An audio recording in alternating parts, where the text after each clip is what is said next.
Hello दोस्तों, नमस्कार, प्रणाम।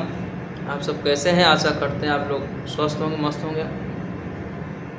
और चलिए, रोज़ की तरह आज भी एक वीडियो आप लोगों के बीच में भेज रहे हैं।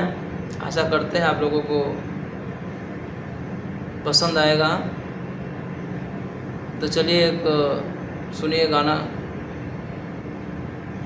कि अखिया में लोरवा हरदम दिहल गरीब के, अखिया में लोरवा हरदम दिहल गरीब के।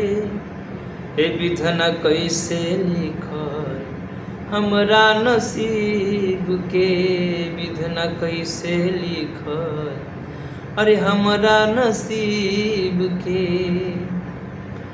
दुखवा में बीते रतिया सुख बा सपनावा, दुखवा में बीते रतिया सुख बा सपनावा।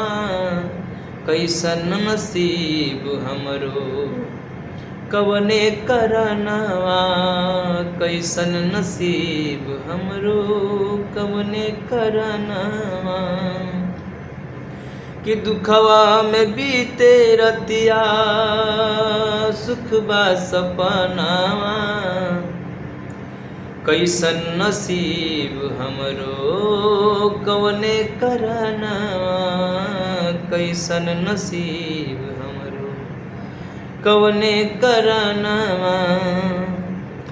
कि जियते ही देख ले मौत गरीब के, कि जियते ही देख ले मौत गरीब के।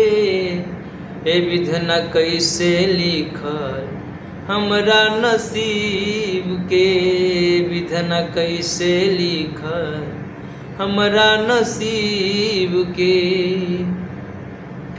केहू नइखे बूझे वाला गरीबवन के दुख बा, केहू नइखे बूझे वाला गरीबवन के दुख बा।